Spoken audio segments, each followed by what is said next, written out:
I feel like it's very obvious and very understandable that when people come up to a board like this, they will first of all notice this like octagonal ruined building, or maybe this Gondor tower. And yeah, absolutely, they are far more interesting than some open ground. But open ground doesn't necessarily have to be boring, and that's why I like the modularity of this board and the fact that we've got these resin pours here, because it means that we could have something like this, which looks like a flooded area, but we could easily fill that in with one of these pieces here, and all of a sudden that changes the aesthetic of it entirely. But just because it's open ground, it doesn't have to be boring. So you can have it just completely plain like this, or you can have rubble piles like this. You can have a central objective with a kind of raised area like this, and that goes into here. And maybe this as it is here like this, or maybe you prefer it to have half of it covered in like that, and then half of it filled in like that. That's what I love about this board, the modularity within the modularity. So this video is going to be all about how to make these filler-in tiles, how to make basically most of the things that you're seeing here, from the central objective down to just a simple ruined tile like that. So let me show you how I'm doing it all. So we have our boards, not finished, but here they are at the moment, and we have our holes that our scatter terrain piece is going to go in. Now these have all been cut out by hand, so they're not going to be 100% accurate, they're going to be pretty close. So for instance, this hole here and this one here, I can, if I try really hard, I could get that in and it would fit and it would be okay. What we want is to be able to move the scatter terrain around fairly easily. So what I'm going to do is just trim off a couple of millimeters, a couple from that way, a couple from that way, just 2 mil. And this means that then we have when we have our scatter terrain piece, it can have a nice snug fit, and then when we want to get it out, we can simply put something underneath and just lever it out. Same applies to these longer ones. So once again, just here, which means this can now slot in here, slot in here, this one can slot in there like that. All of it's I've cut out. This is not all of them, a lot more, some of which I've already done. I'm going to just trim off a couple of mil from each edge. So these have all been trimmed down, and next is where the fun's going to begin, because we get to actually decide what we're going to be doing with these as as footprints for buildings or whatever. But the very first thing we're going to do, a lot of them, is very, very simple. So I'm going to take a piece, and I'm going to get the cobblestone roller, and just going to press down really hard. And these are basically the same width, so just one roll straight over and that's done. And the same thing with the longer ones. And for some pieces, all we want to do with them is to plug gaps. We may want this as open ground. If we want it as open ground, then we can just slot in a couple of these, and obviously need painting and stuff, but all of a sudden we have some a bit of open ground. Some of these are going to be cobblestone rolled, some of these are not going to need anything on them at all, and some of them I may do like a kind of a square brick pattern, as I've done with some of the rest of the board. Now, as I've mentioned before, this is going to have some resin poured up to the height of the bottom. We need options for if it's flooded, because we can have it just that's flooded and you've got this kind of square footprint thing that's flooded in, but there are ways of making it look even more realistic than that. So if I take one of my smaller pieces here, and I'm going to just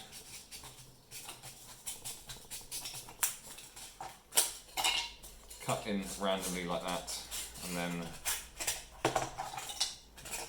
just tear up the surface a little at the edges, something like that. I'm going to do the same for this one, and decide which way up I should go, so I'm going to go for this way. Chuck a cobblestone roll across the top. I have to ask you to use your imagination slightly on this one, but imagine this has got the kind of resin core puddle type thing going on. We can just slot this in here like that, and this one in here like that, for example, and then rather than it being a really obvious square that's filled in with some resin, you have these bits on top which makes it look like there's a building footprint which no longer exists. So with some rubble going on in there and some resin going in there. Those are going to look pretty awesome. Also the same could apply if they were over here like this. Make it much more like it was something was really going on with it. So just cutting them in half, breaking them up a little bit. You could even have the two together like that, and that looks very cool. Work out which ones go together, then you've got a building footprint that's got a big crack in it. So multiple options. So I even just came up with a new option myself without even realising. So that is another thing that you can do. Oh, of course the same applies with your larger ones. So what we'll do is, and then we'll snap it, cut into the surface somewhat. We'll sell the idea of like a downward slope into the water here, and then tear that up a bit, and then roll over the top. And then once it's getting across the edge here, just putting more weight onto that side, because I really want to cobblestone this area. So for a larger area like that, probably more like one like that, and we can do exactly the same with this one. In fact, I think that's going to look so good that I'm going to show you that too. It really doesn't have to take long at all. Then those two can slot in like that. You'll have to imagine what the resin underneath is going to make it look like, and that's pretty awesome and very low effort. So I'm going to make a few of them. Not sure how many yet. So these half pieces need to have an under or base coat as well. So once again, I'm just going to use white and just slap it on like that. Nothing complicated whatsoever. Just painting, painting, painting, painting. Now I do want this to match with my other, or the rest of the board. So now this has been base coated. Going to take some blue and I'm going to just pick out random stones and just paint them blue. It doesn't have to be the most neat painting in the world, but there's no reason to overly rush it. It's going to take some time, but the end result I think is worth it. But it's good enough scenery, so you could stop there and go, that looks like cobblestones. You stop whenever it's good enough for you. So we're using a blue, I'll be using a brown, I'll be using an orangey type colour, and I'm going to be using actually bone white as well. That's probably enough. And we want these half tiles to match the rest of the board, so it's going to take some blue here and pick out some random stones, just like I have on the rest of the cobblestone bits. Just painting them, not thinking too much about which one I'm doing, just basically what I do is whichever one catches my eye when I look down at it, I do that one. Just try and avoid it looking, we don't want it to be a pattern, we want it to be random. So move on, do another colour now. Next up, leather brown, and doing exactly the same thing, just picking out random stones and painting them. It's that simple. Next up we've got bronze flesh tone, not one I'm ever going to use on someone's skin, so let's use it on here to make some colourful cobblestones. Finally we've got bone white here. So the next stage of this is just to get our brush. This has got some white paint which I've got the excess off on that bit there, and we're just going to go all over the top, and we'll leave that to dry. Next up we're going to put a dark wash on this before dry brushing it again. So this is basically a grey wash. The final thing we're going to do is going to finish up with just a dry brush, so white dry brush. There we go. So not all of the floor in this build is cobblestone, so we want some pieces that go in which are not just cobblestones like the rest of them. So these ones we're just going to put a really simple grid on. Now these are just under 10 centimetres because we took a little bit of trim off of them. So put this 1 mil in from each edge, then mark every 2 centimetres. Do the same at the other edge, I won't use up. Then the same in a perpendicular way as well. Okay, with that done, I'm going to roll it with the tin foil, give it a stony texture, and then that is now ready for painting. Exactly the same thing is going to happen with a bunch of other these. Some of these are going to be used as filler pieces, and other of them are going to be the base for buildings. So I'm going to do a few of them because they don't take very long. So I've marked out a few of these, so now it's just simply a case of getting us some white paint and doing a base coat. Doesn't have to be in any way clever, it's just a case of covering it in paint, getting into all of the details, just like we have with all of the other pieces. So not a lot to see here, that's basically one done already, and then move on to the next. So I'm going to do that. So this rough base coat is now dry, so I'm going to put a grey wash over the whole thing. Put way too much on the brush, so I'm going to spread that across a few of them. But this is as quick as just that. Even that might have too much, I might have to scrape some off. Anyway, you get the idea. So now the wash is dried on these, we can take some white paint on the brush and we're going to dry brush this. Pick out that detail. That simple.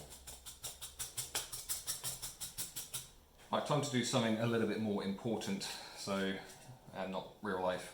I'm going to make a central objective piece. So we've got some 20 centimetres square things to fill in the middle of a couple of pieces. So start with a 20mm bit of foam, which we're immediately going to put to one side. Do something with that later. Now the idea here is to build some sort of statue with plinth, and I'm taking advantage of a new tool that I've treated to myself. So I have my hot wire cutter as normal, and I bought something from Shifting Lands. I bought a few things to treat myself, and they are really awesome. Let me show you what's going to happen with this. So I'm going to start off with a bit of foam, and I'm going to start with a decagon shape, which is 10-sided. And so what we're going to do is going to place this here all the way through, and that's going to hold it in place. It doesn't matter that it's gone through to the other side. And this is where it gets really clever. So I want this to be 6 inches across because this is going to work as a central objective.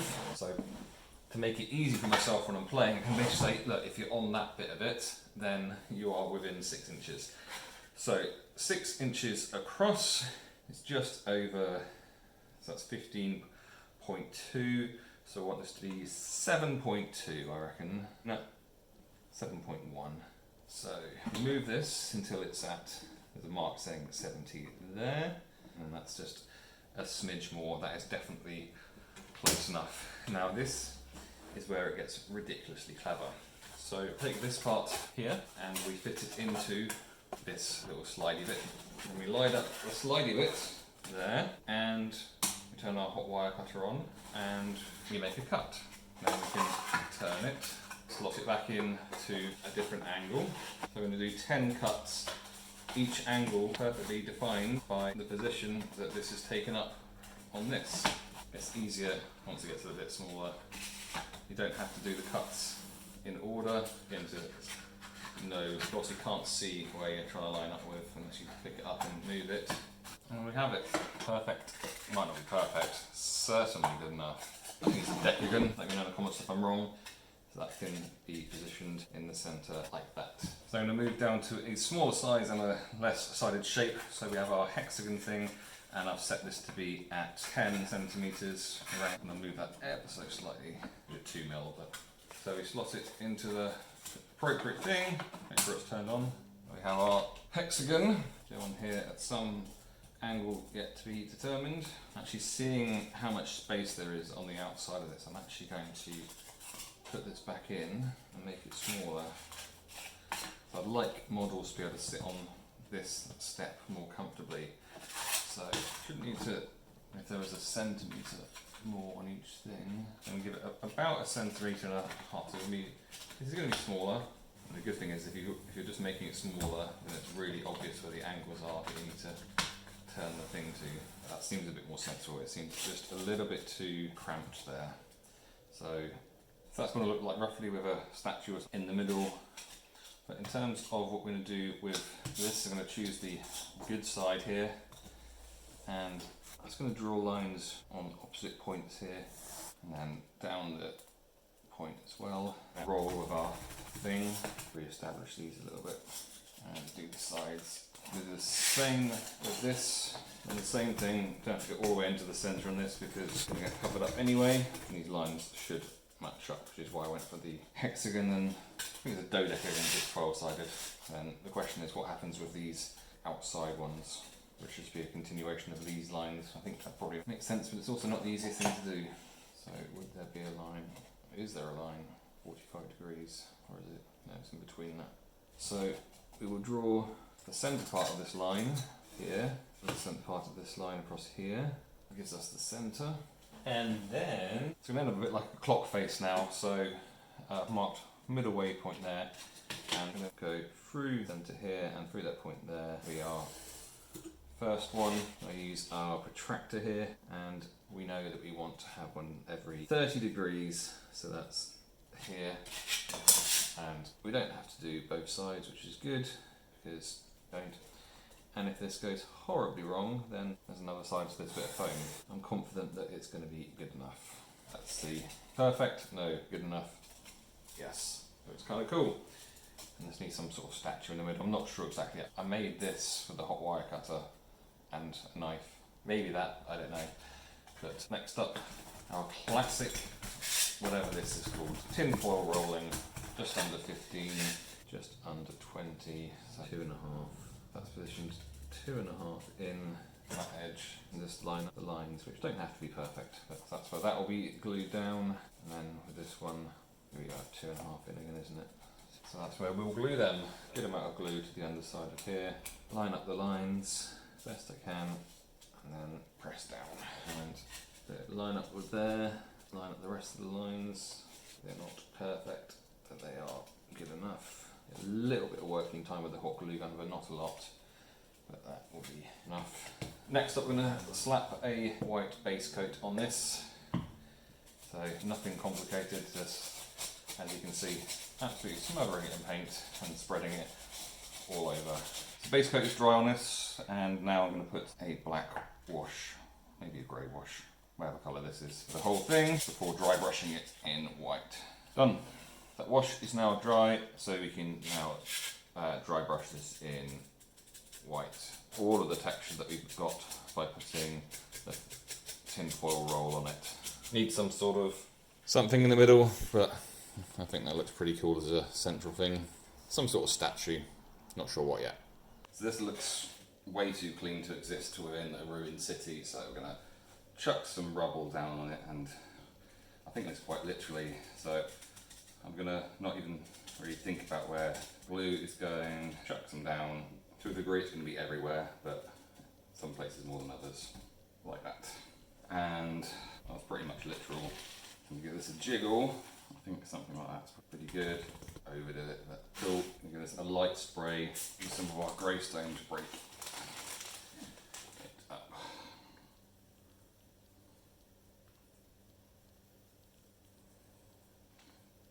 Now move that to dry. I don't think it makes any sense for any tiles that are like plain just to exist as plain. So let's chuck a little rubble down rather than the big rubble piles that I've done before. These are just going to be accented with it, shall we say, something like that. And hey, let's just try this. Cool. Maybe try and squish that in a little, but basically fine. I'm going to give it a spray and then sprinkling of grey stone as well. Much more like it. So I'm also going to do this on these ones which are filling in part of the resin pores, so it makes sense for those to have some rubble bits leading down towards the thing. Not just on the edges, more towards the edges there. The other option is to kind of just sprinkle it across that, give it a shake. An accent of rather than a full-on rubble pile like that. So I can move that across there. Definitely these two, this one I might make into a corner thing. So are these plain looking bits of the board the most exciting? Absolutely not. There are other bits of the board which are far more exciting than these plain little tiles.